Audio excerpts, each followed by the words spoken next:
According to the Britannic Encyclopedia, marketing is the sum of activities involving directing the flow of goods and services from producers to consumers. Its main function is to promote and facilitate exchange between two entities. But where did it all begin? How did we get where we are?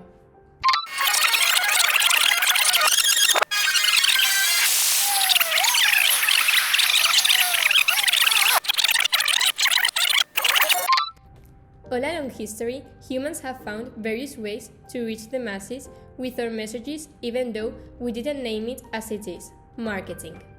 If we recall ancient civilizations where barter appeared, back at that time, traders used persuasive communication and techniques in order to sell their products.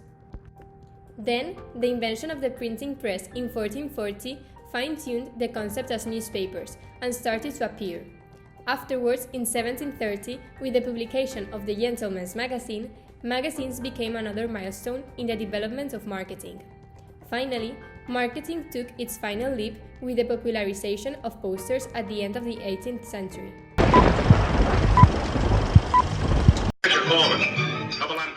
It will be between the 18th and the 19th centuries, with industrial revolutions, when the marketing concept that we know nowadays will start to develop. This was a period of fast social change due to new technological and scientific innovation. As a result, mass production, developing transport infrastructure, and upcoming mass media led to a necessity for producers to create new ways of managing the distribution of goods. During this stage, it would be developed what later on would be defined as Marketing 1.0. Marketing 1.0 is the one which focuses on the product, strategies, and production, when companies offer a small number of products created for a large number of clients with physical needs. These kind of businesses aim to generate as much profit as possible with the minimum costs, and their goal is to make consumers interested and therefore have the desire to buy their products.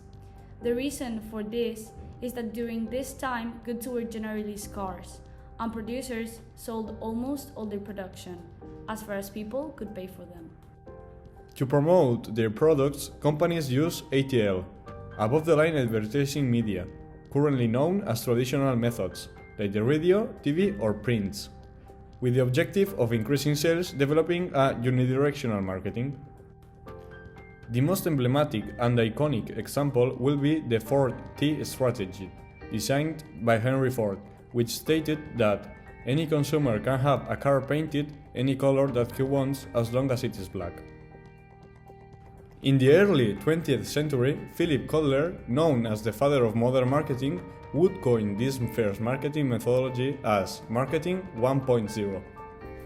As soon as basic necessities were covered, firms started to look for new forms of making their products more appealing, so companies began to focus on satisfying customers' interests. Consequently, markets became more diversified and the competition grew. This new stage, known as the sales orientation era or Marketing 2.0, saw the first active effort to push up sales, and has only been interrupted throughout the Second World War. Communications, advertising, and branding were the key to succeed in an extremely crowded and competitive market, where customers were persuaded that one manufacturer good were better than another. The figure of salesmen and sales pitch were both born as their objective was to convince the consumers of purchasing their item and to create an engagement with the businesses. Nowadays, personal data collection and analysis are closely related to this kind of marketing as companies use them to offer products adapted to our interests. Haven't you searched for a product and after that adverts of that product have appeared? Around the 50s decade onwards, market grew tremendously, and so competition for customers. They were at their fullest. As a result, firms began to realize it wasn't anymore about persistently trying to promote their products, but to produce goods and services taking into account what clients demanded. Therefore, the Marketing 3.0 is called as well as the marketing era or value-driven era. At this stage, marketing had evolved into a much refined form that we now see in a modern marketing department. Firms adjusted their communication and promoting strategies by considering what McCarthy will name the marketing mix or the 4Ps later in the 60s. Having researched customers' needs and desires, firms produced an increasingly large range of products and services to suit the changing market, something that has remained a gist value of actual marketing. Thereupon, they tried to ensure consumers' fidelity, so brands, as we know now, emerged. To sum up, Marketing 3.0 will bring into the arena of human aspirations, values, and spirit.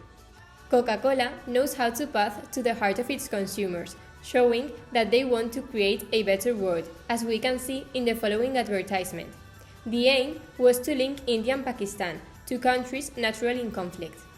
Marketing 4.0 is the new phase we are currently living in, according to Philip Kotler. This marketing is the combination of the traditional and new marketing, with the objective of recommending customers a particular brand. One of its objectives is to try to make the consumer feel safe by using different strategies. With this purpose, companies try to be in touch with consumers by means of the previous marketing methods, when they are offline and interacting with them when they are online. Kotler described one of the first paths of the consumer and marketing brands, IDA, named by Elmo Lewis, about the necessity of attention, interest, desire, and action. This type of marketing, based on the attention, can be seen in YouTubers and Instagrammers who do plenty of senseless things in order to get the attention of the users. In this new kind of marketing, new elements and techniques will appear. Chatbots would be considered our new assistants. Thanks to Marketing 4.0, an automatic response is being developed, almost close to artificial intelligence. To take into account the use of augmented reality as a new tool of Marketing 4.0 is being considered. People will be able to try on new outfits at home. One of the most successful ideas is to accompany the client until the end of their purchase. The current marketing needs to be more change sensitive, either to the economic or the political issues among others. Firms will have to innovate in the strategies they use in order to convince consumers. Thus, market research will be key to do it. The variety of marketing used will depend on the type of firm and its corporate philanthropy. Therefore, we could say that all of these types of marketing alternatives are totally complementary and not exclusive.